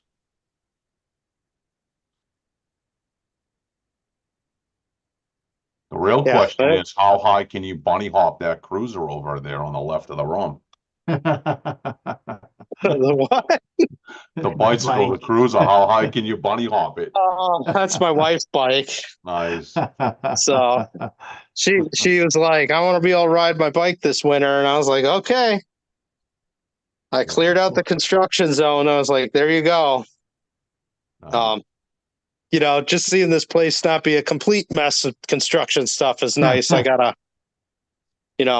still got a few things going, but I got my one miscut piece of glass. I need to figure out how to get that out of here. At some point. Make a picture with a bunch of pictures on a collage in the back of it, hanging it on the wall with some RTD. I don't know what the drywall would hold. Yeah, I think I don't find a spot in the fish room someplace, or maybe I'll score snap it or something into something smaller. So Yeah, you'll turn it into a tank. something. It's got 5 holes in it, so it's not a perfect sheet, but I'll figure something out eventually. Sure. You know us, we don't throw anything away. No, because there's going to be that time that you go, I'm glad I had that. And actually, the glass I had for my old cross braces, you can't really see it all that great, but holding up the tank divider, I used a bunch of that scrap glass to make supports to hold the divider in place, top and bottom and sides. So it can't move. So yeah, sometimes keeping that stuff really does have some good advantages. Used it for spacers on my overflow box too. Nice. But yeah, I'm just, it's going to be an exciting year for this tank. Yeah, I'm excited to follow along with your journey there. Yeah, you guys want to just see the whole build? I took every single picture I've taken for over 3 years and collaged it together to some music. And That's on your channel as well? Yep, that was the last one I just put out. But yeah, it goes through me moving in the house basically till now. Nice. But yeah, it's labor of love, but I'm happy I did it. It's still weird to see fish and corals in it though. Oh, I bet. Mm. But I know my build's nowhere near as large and complex as yours, but I'm like like ripped apart the room, took down some walls, had my buddy come in, level the floor out, and you know, it's like a full-on remodel of the downstairs here before the tank came into place. But now the tank's been into place for a couple of months, but there's still crap everywhere. There's like a whole section that was once a kitchen that's like saws and air compressors and tools, and I got Yeah. folding tables everywhere with stuff overflowing. I can't wait till the day where I can just walk in and not see a friggin' disaster. Oh yeah. mess. Getting through some of that construction's always tough. I mean, even getting to the point, my fish room, it took 6 months to build the fish room. And yeah, I mean, it was like having to seal up the walls, seal up the ceiling, add new electrical. Yeah. And then when I started this, the very first thing I had to do was cut the carpet in the brand new house. And my wife was like, "What are you doing?" Yeah, I was like, "You can't put this on carpet." that's funny. You have any So- floor drains down there by any chance? Yeah, there's one on the other side. I actually calculated how much water there'd be if I this thing lets go. It'll be about 4.5 inches of water in the basement. But I mean, that's a risk you take. Sure. Yep. Because you build something like this, it's that comes with the territory, unfortunately. Was it tough to get your insurance company to sign on board with that in the basement? Oh, they won't. They have no knowledge, or would I They do ever come to now. them and ask Hold for a on. We gotta claim? stop recording. Well, so I'd look at it real simple because this question does come up quite a bit. For if the structure of the tank fails, that's on me. If an electrical device I purchased that's like UL listed in a commercial product fails and causes a fire or something, then yes, I will go to my insurance company. Yeah. They might look at this and be like, "I'm not paying for like the labor." And I'd be like, "Well, I'll pay for the materials and I'll do it again." Right. So, it's just, they just look at this and they just be like, "I'm not covering that." I had to ask. I was thinking, I'm like, man, we have 120, 200 gallon tanks in our living rooms, and like, I can't even imagine if just that let go. Well, and the thing is that it's not so much that it's an aquarium, but the first thing they're going to do is go, "Who built it?" Mm-hmm. And then they're going to go, "You built it? So you built this thing. What do you do for a living?" And I'm going to go, "Well, I'm a manager of engineering technical support and wireless telecommunications company." And they go, "So you don't build aquariums as a profession?" And then I'm going to go, "No." And then they're going to go, "Sir, are you trying to commit an act of fraud?" And I'm going to be like, "I don't want to talk to you anymore." Yeah, I mean, and I've already, honestly, if this tank were to let go, I know roughly how much it would cost to redo all the drywall and replace the furniture and the carpet. The carpet's not going to stay here forever anyways. It's just contractor grade stuff. And after 3 years of construction, it's nothing special. Mm-hmm. So I'll probably put down like vinyl plank or something eventually, but that's why it's in the basement. If it's on a main floor or something, it'd be a totally different type of story. But yeah, it's kind of something I've just accepted. But that's why I spent so much time building and testing. That you did. That was why I was like, let's just overbuild this thing so ridiculous that it's less likely. And I kept the height of the tank down for that reason too. 3/4 inch float glass is rated to about 36 inches of water height. After that, you need to go with laminated glass where it's multiple panes laminated together. or you need to go to tempered glass. The tempered glass has its own challenges. It's very strong on the face, but on edge is where it's most vulnerable. So and there's a few DIYers out there that'll do like 1/2 inch tempered. And I've seen them go up to like 4 foot tall, but going beyond 3 foot tall becomes a lot more engineering challenges with the weight. When you think about this tank, it's 216 square feet. And it's almost like having 3 or 4 gallon, 5-gallon buckets of water stacked up on top of each other. So it's not crazy amounts of weight per square foot. And that's why I put legs under the whole stand. There's 378 stand legs under this tank. So they're only, I think, I can't remember the math in my head, but I think each one maybe is holding like 120 or 150 pounds apiece. So it's things like that. Go ahead. Made out of steel? No, it's all wood. Oh, wood. It's all 378 2x4 stand legs. So, and then that has a 3/4 inch plywood cap screwed into the whole stand top to tie that together.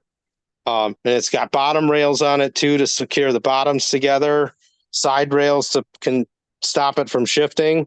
And then the actual bottom of the tank is 2 layers of 3/4 inch birch plywood that have been tongue and groove jointed, and those joints are misaligned between sheets, and I physically laminated them together with wood glue. So it's technically a solid 1.25 inch sheet of plywood that's the entire bottom continuously with no holes in it, and it's all glued together. And then the outer beams on here were more layers of plywood, and then there are 6-inch screws that are 3/16 inch steel that go every 6 inches along the whole perimeter to tie the whole bottom together. So, and then the interior beam that is right here is solid oak. So, yeah, actually, let me pull this off. You could see the ugly underside.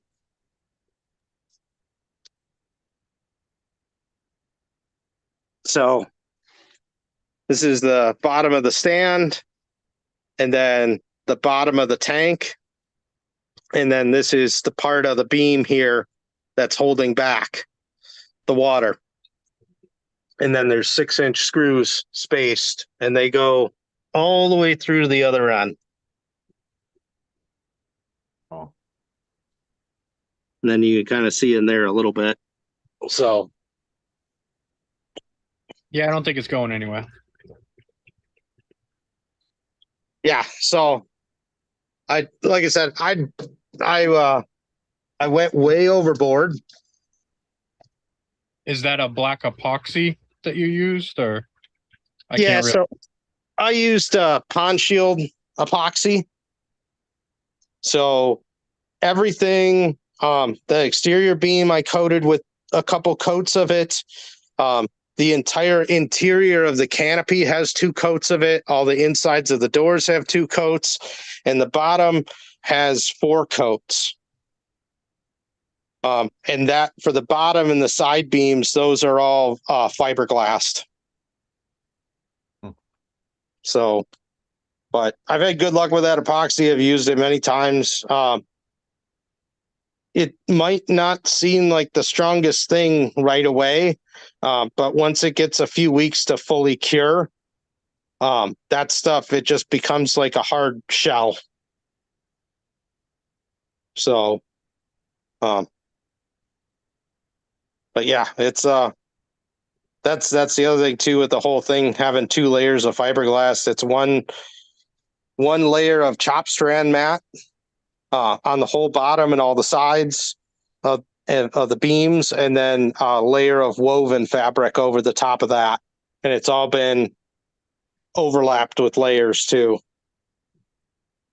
So, yeah, I think I used 12 gallons of fiberglass resin for the bottom and the side rails. So, and then there's 2 styles of side rail.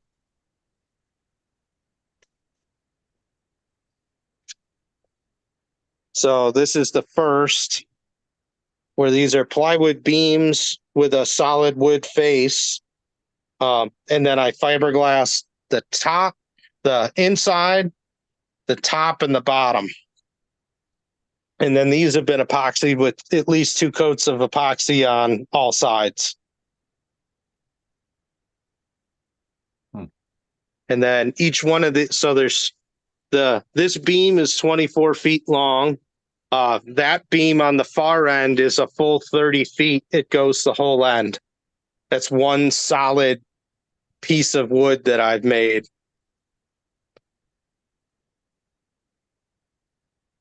And then, actually, let me look back here. You could see as well, for cross bracing, I did steel threaded rods that are tying the sides together to hold the whole top square. And then those are encased in that PVC, which is the same thing I did in the fish room. I'd seen someone do the steel rods before, but they epoxy coated them and that never holds. And they corroded. So in this case, they're inside PVC. And I actually did make them serviceable.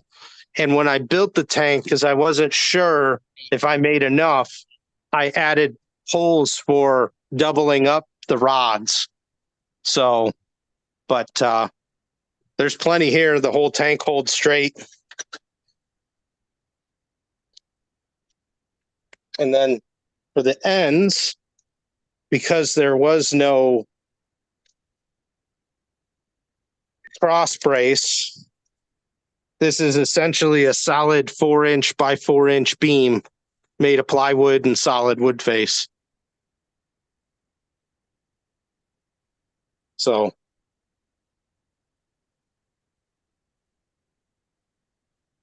yeah, there's a lot of lumber. Yeah.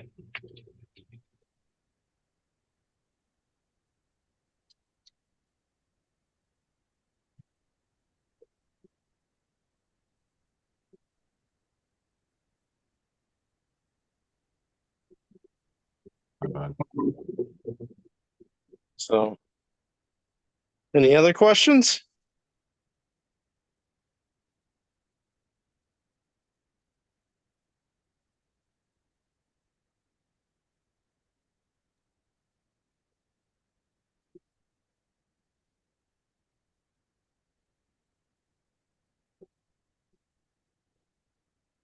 What's the puffer's name? I don't generally name my fish, and my wife hasn't given it a name yet. So we'll see what she comes up with. Couple of years ago, my now almost 22-year-old daughter wanted a cute little baby puffer for Christmas, and she stuck it in my frag tank, and I was like, all right, it's your fish, you need to feed it, and she didn't feed it. I think the fish was sick when it came in, you know what I mean? But she didn't feed it. It didn't last long. It was probably 2 inches big or something. So I told her, she's like, what? She named it Pork. She's crying and stuff. Oh, I can't believe my pork died. And I'm like, well, did you feed it? She's like, I only fed it that one night. And I was like, well, great. You starved the fish to death. I made her feel bad. But, obviously I was feeding the other fish in the tank. So it was definitely eaten. But I just think it was a sick fish to begin with. But I tend to not name my fish as well. Yeah, early on in my hobby days, I learned not to pick favorites, and not to name things, because every time I'd go on a vacation or had to, go out of town for work or something, that's what would die. So I won't pick them anymore because that it always happens. And that's no fun.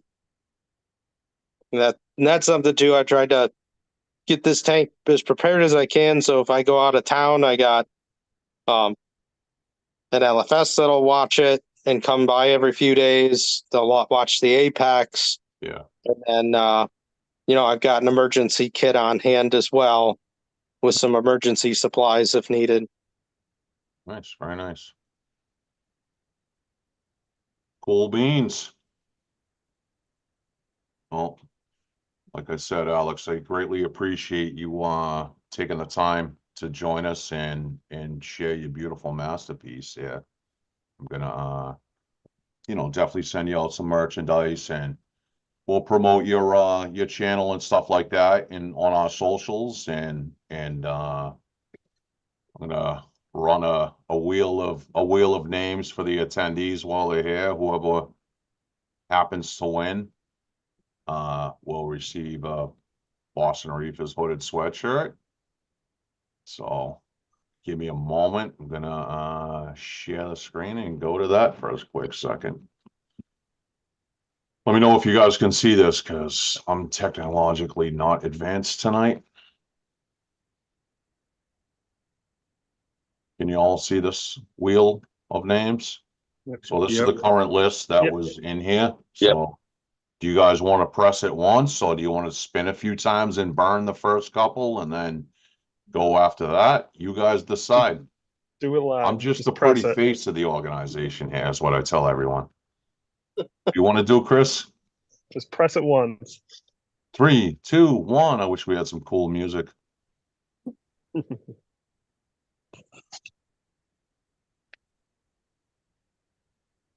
Corey D.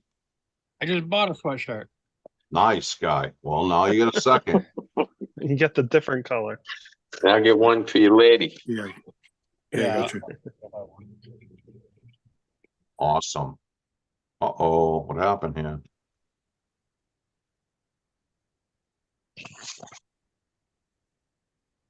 Did half the thing just disappear? Nope. You're still there. All right, cool. Yeah, it's like laggy. Whatever. It is what it is. But yeah, Alex, thank you again. Why is this? Thank you for having me. Really appreciate the time too. Yeah, absolutely. But yeah. So for everyone that's here and everyone else that's, obviously on the forum and stuff like that, send people over to Alex G's Aquariums, and dude, I'm second questioning it, you know what I mean? Like, I just started this build a few months ago, and I'm like, God damn, I'm like, why didn't I just build a 1,000-gallon system? Because originally, like, you could, see the tank. Behind that tank, there was a wall previous.